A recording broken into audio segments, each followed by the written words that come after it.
Listen closely, my friends. Somewhere tonight, a man is going to sleep on a floor with a stomach that, music, has not been full in 3 days. And he is going to sleep more peacefully than you did last night. Somewhere tonight, music, a woman who buried her husband 4 years ago is going to laugh so hard at something small that, music, she has to sit down.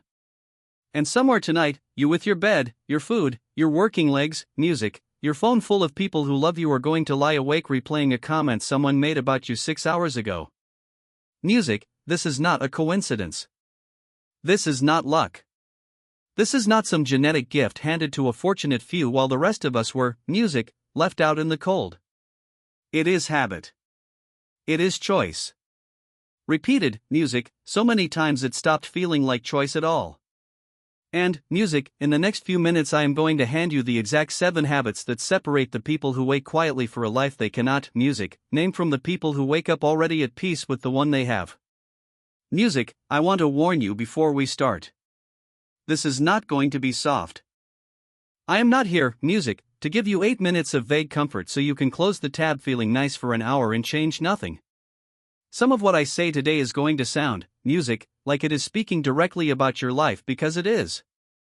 Music, because I have watched thousands of people, men and women just like, music, you, carry the exact same invisible weight. And not one of them was carrying it because life was crueler, music, to them than it is to you. They were carrying it because nobody had ever sat them down and told them the truth. The old philosophers already knew. So stay with me until the end. Music, welcome to Stoic Power Hub. If this is your first time here, understand, music, what this channel actually is. It is not another self-help, music, account selling you 5 net fixes and pretty quotes over a sunset. It is a place, music, where men who lost their sons, men who were enslaved, men who were exiled, music, from every comfort they had ever known, hand you across 2,000 years the exact tools, music, they used to remain unbroken. Marcus Aurelius ruled the most powerful empire on earth while burying child, music, after child, and he never once let it turn him bitter. Epictetus, music, was property, a slave with a shattered leg, and he died freer in his mind, music, than most emperors. Seneca was ordered to end his own life, and he did it with more composure than most people, music, show ordering coffee. These were not men without pain. These were men who built, music, a fortress inside themselves that pain could not fully occupy. If you want that fortress, music, subscribe now because every video on this channel is another brick in the version of you 6, music, months from now is going to either thank you or resent you depending entirely on what you do the next few minutes. Let's, music, start with the lie you were sold. You were told happiness is a destination. Get the job, music, get the body, get the partner, get the number in the account, music, and then finally you arrive. You get to rest. You, music, get to feel whole. And maybe you have already tasted how false that promise is. You got the job and by the 3rd month, it was just Tuesday, music, again.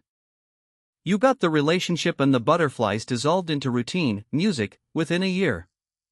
You got the number in the account and you simply started aiming, music, at a bigger number. Psychologists gave this a clinical name, music, hedonic adaptation. But Zeno of Citium understood it in a marketplace in Athens over 2,000 years, music, before a single study confirmed it. He watched wealthy men chase pleasure like dogs, music, chasing a cart, never catching it, never satisfied even when they did. And from that observation, an entire school of thought was born. One built on a single, music, brutal liberating idea. Happiness was never a thing you find, music, outside yourself. It is a structure you build inside yourself. One deliberate habit, music, at a time. Regardless of what is happening outside the walls, habit 1, own the first 60 seconds before the world owns you. Marcus Aurelius commanded, music, legions. He held the fate of an empire between 2 hands, and most mornings before the machinery of Rome came crashing, music, down on him, this man forced himself to sit in the dark and write to no one but himself. We only know his private, music, words today because he never meant for us to read them. In one of the most quoted lines from that private notebook, he tells himself, at dawn, when it is a struggle to get up, remind yourself that, music, you were born to do the work of a human being and ask why you would resent going out to do exactly what you were made for. Read that again. Music, the single most powerful man on the planet, had to argue himself out of music bed the same way you do on a gray Monday. The difference between him and you was never motivation. It was music that he protected, a window, a small one, where he decided who he was going to be before the world got the music chance to decide it for him. Here is what almost nobody explains about mornings. And it is music, not mystical. It is mechanical. The first input your mind receives, music, sets the emotional frequency for the hours that follow. If the first thing you do is open a screen and let music, 15 strangers, 3 manufactured emergencies, and an endless scroll of curated other people's highlight reels pour directly into your nervous system, you have, music, handed control of your entire day to people who have never met you, music, and never will. You did not choose your mood this morning. You rented, music, it out before you even stood up. Epictetus, a man born into chains, said the one thing no chain could ever touch was his own judgment, his, music, own will. His own first response to whatever the day handed him. Everything else, he said plainly, belongs to fortune. But that first 60 seconds, that belongs, music, only to you, and fortune cannot touch it unless you hand it over willingly. So tomorrow, before, music, your feet hit the floor, before your thumb finds the screen, give yourself, music, 60 seconds and ask one question. Who am I choosing to be today? Regardless of what happens, you do not need a beautiful, music, answer. You need the discipline to ask it before the noise gets there, music, first. Because the person who claims those 60 seconds is authoring their day, music, and the person who reaches for the phone first is simply reading everyone else's. Habit 2, stop asking why, music, me. Start asking what now. There is a story about Epictetus, music, that has survived for 2,000 years because of how quietly devastating it is. As a slave, his leg was being twisted deliberately by his master in an act of cruelty. And Epictetus, according to the tradition passed down about music, him, did not scream. He calmly warned that if the force continued, the bone would, music, break. When it did break, he did not collapse into rage. He simply, music, noted with unsettling calm that he had told him this would happen. No hysteria, music, no collapse, because raging against a bone that has already snapped does, music, not unbreak it. Sit with that because there is something underneath it that will change how you move through this week. Almost none of your suffering comes from the events, music, themselves. It comes from your war against events that have already finished happening and cannot be undone. Someone cuts, music, you off in traffic. The event itself lasts 2 seconds. And yet some, music, people carry that too-kind event for the next 30 minutes, narrating it, rehearsing the perfect comeback they never got, music, to deliver, poisoning an entire morning over something that is already permanently in the past. The traffic did not ruin their day. Their refusal to let it go did. Marcus Aurelius, music, wrote himself the same reminder over and over, almost as if his, music, own mind kept forgetting it. He said the obstacle in the road becomes the road. Whatever blocks the path becomes, music, the new path. Rain destroyed his plans. Fine. Music, the rain is now the plan. A friend betrayed him. Fine. Music, that betrayal is now the material he has to work with. Not because he enjoyed it, but, music, because arguing with something that has already happened is a fight you were never going to win. And every unwinnable fight you enter, music, is a small voluntary theft from your own peace. Happy people are not people to whom nothing bad ever happens. That belief is a trap and it will make you feel personally betrayed, music, every single time life does what life has always done to every human being who has ever lived. Music, what separates them is a single shift in the first question they ask. Not why is this happening, music, to me? A question with no answer that only spins you deeper into the music drain. Instead, given that this has already happened, what is the most useful music thing I can do right now?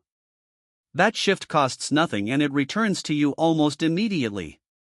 Music, every ounce of energy you are about to waste on something you cannot change. Think about someone you actually know.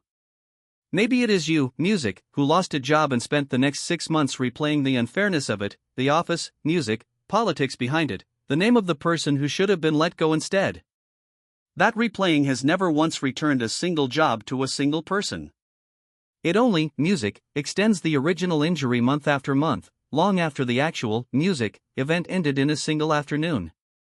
Now picture someone else. Someone who lost the same, music, job, felt the gut punch fully for exactly one evening, and by the following week, music, was already updating your resume, already calling old contacts, already treating the layoff as a strange kind of starting gun instead of a life sentence. Same event, same unfairness, wildly, music, different outcome.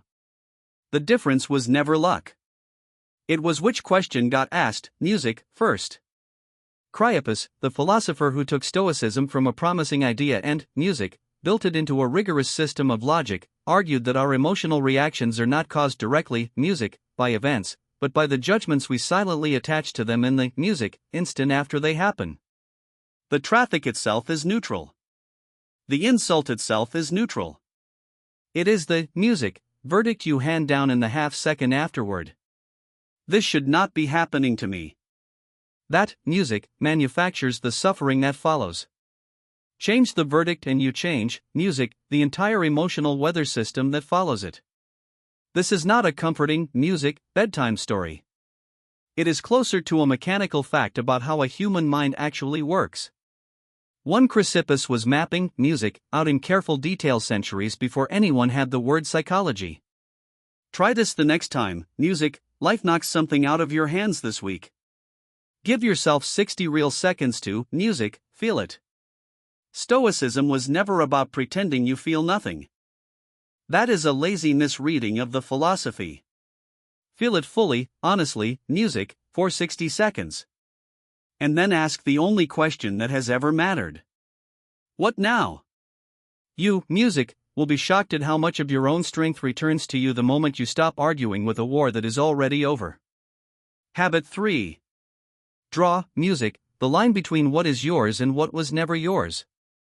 Picture Marcus Aurelius at his writing table again working through the single, music, distinction that once you truly understand it will quietly dismantle most of your anxiety for the rest of your life.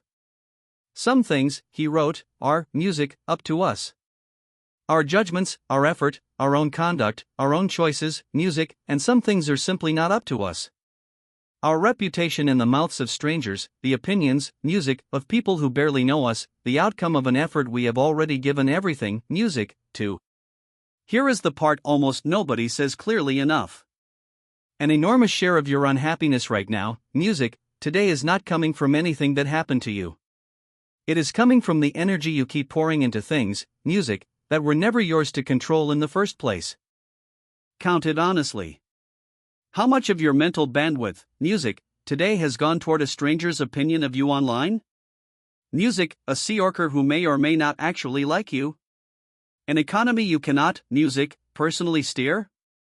A person from your past who has already moved on completely, whether your children 20 years from now will make the choices you hope they make. Every one of these concerns is, music, real. And every single one of them sits almost entirely outside the, music, boundary of your control in this exact moment. The Stoics, music, were never telling you to stop caring. Monius Rufus, the philosopher who taught Epictetus, music, insisted that duty to others was central, not optional, to a well-lived, music, life. But he drew a hard line between showing up fully for your responsibilities and torturing yourself over, music, outcomes your effort has already released. You can prepare for the presentation with everything you have. You cannot, music, control whether the client says yes. Pour your full self into the part that belongs to you. Music, the second it leaves your hands, your grip must leave with it. I want to be honest with you about something, music, here, because I do not think it gets said enough on this platform. This particular habit is genuinely, music, difficult to practice, especially with the people you love most. Telling a parent to, music, release their grip on an adult child's choices can sound cold, almost heartless if you misunderstand what the old philosophers, music, actually meant by it. They were never telling you to love people less. Cleanthes, who took over the Stoic school after Zeno, music, died and held it together through poverty so severe he reportedly hauled water at night just to afford his daytime study. Taught, music, that duty and detachment were never enemies of each other. Show up completely, music, love fully, Give everything that is actually yours to give, and then release your music grip on the parts of the outcome that were never yours to hold in the first place. Because gripping tighter has never once protected the people you love, music, it only exhausts you without changing their path by a single inch. If any part of this is landing for you right now, tell me with one word in the comments below: music, just the word control. So I know how many of you are actually still here with me, because music, it takes 2 seconds and it tells me exactly what to make more of. This week, music, every time you notice yourself spiraling, replaying a conversation for the 10th, music, time, rehearsing an argument that already ended, ask one, music, blunt question. Is this actually within my control right now? If the answer is no, you are not being told to stop caring. You are being told to stop bleeding for music, something your bleeding cannot fix. Redirect every ounce of that same energy toward the next thing that actually, music, is yours to shape. Do that daily and you will discover quietly that most music of what has been exhausting you was never a real fight to begin with. It was a war against a wall, and walls have never once lost to anyone who threw themselves at them harder. Habit 4, hold a nightly reckoning with music yourself. Seneca described in a letter to his younger friend Lucilius a practice passed down to him from an older philosopher, one he performed every night once the lamps went out and the house had gone quiet. He asked himself plainly, without music, mercy, and without cruelty, what bad habit did I, music, resist today? What fault did I correct? In what way am I better tonight, music, than I was this morning? He went over the entire day in his mind, hiding nothing from himself, music, sparing nothing, examining his words and his actions, the way a strict but loving, music, friend examines you, not the way an enemy searches for ammunition. Here is the psychological weight hiding underneath this ancient, music, habit. Most people carry a low, constant hum of anxiety they can never quite name. A sense that the days are, music, sliding past them while nothing real is actually being built or learned. That unnamed hum sits underneath almost every other, music, anxiety you carry, quietly amplifying all of them. A nightly reckoning interrupts it directly. It forces you to find, even on the most forgettable Tuesday of your entire music year, some small piece of evidence that you are actually growing instead of merely aging. It does something, music, else, too. Something almost nobody points out. Without a deliberate reckoning, the unresolved fragments of your day follow you into bed uninvited, replaying themselves at midnight while you are desperately trying to sleep. Without music reckoning, you process them on your own terms for 5 honest minutes, and then you are finally allowed to set them, music, down. There is a reason this particular habit gets skipped more often than almost any other on this list, music, even by people who genuinely want a calmer life. It requires you to look directly at music, the parts of your day you would rather forget. The sharp comment you fired at someone who, music, did not deserve it. The deadline you quietly let slip. The few minutes you burned scrolling instead of, music, doing the one thing you told yourself actually mattered. Most people avoid that kind of, music, honest reckoning because it is uncomfortable in the moment. But Seneca understood something the rest of us keep forgetting. Avoiding 5 minutes of discomfort does not make, music, the discomfort disappear. It simply lets it accumulate quietly night after night into a heavier and heavier, music, sense that you're not quite living the way you actually want to live without ever being able to name why. Rutilius's music, Rufus, a Roman statesman driven unjustly into exile, music, despite a lifetime of honest service, reportedly refused every opportunity to return home once his name, music, was cleared, choosing instead to live out his days in simplicity, at peace with a conscience, music, he had spent decades examining honestly. He did, music, not need Rome's forgiveness. He had already settled his own accounts with himself nightly for years. Try this tonight. Ask yourself 3 questions before you close your eyes. What, music, went well today? And specifically, why did it go well? Where did I fall short, music, of the person I actually want to be? What will I do differently? Music, specifically, tomorrow. You do not need a leather-bound journal or an elaborate, music, ritual. A blank note on your phone is enough. What matters is, music, not the aesthetics. What matters is that you refuse, music, for 5 minutes to lie to yourself. Habit 5. Rehearse the hardship before it arrives uninvited. Music, This is the one I promised you at the start. The one that quietly wrecks the people who skip it. Music is a Stoic practice with a Latin name that sounds intimidating, music, and is in practice remarkably simple. Premeditatio malorum, the premeditation of misfortunes. Seneca recommended that before any journey, any new venture, any significant undertaking, you spend, music, a few honest minutes imagining exactly what could go wrong. Not to spiral, not to manufacture, music, anxiety out of nothing, but to mentally meet difficulty, music, once in advance on your own terms, so that, music, if it actually arrives, it does not arrive at a mind standing, music, completely unguarded. This sounds at first like the exact opposite, music, of the relentless positivity culture has been selling you for a decade. And in a sense, music, it is the opposite. But something remarkable happened. Modern researchers working entirely independently of ancient philosophy arrived at almost the identical conclusion. They call it defensive pessimism, or in performance psychology mental, music, contrasting. And the studies are consistent. People who briefly rehearse obstacles, music, before pursuing a difficult goal report less anxiety and perform better than people who only visualize, music, a smooth, effortless success. Why would picturing something bad make a person calmer instead of more afraid? Because almost none of your anxiety is caused by difficulty itself. It is caused by difficulty catching you in a state of total denial that it could ever reach you. The traffic jam appears, music, when you are already 15 minutes from being late. And the person who never once considered, music, the possibility experiences raw blindsided panic.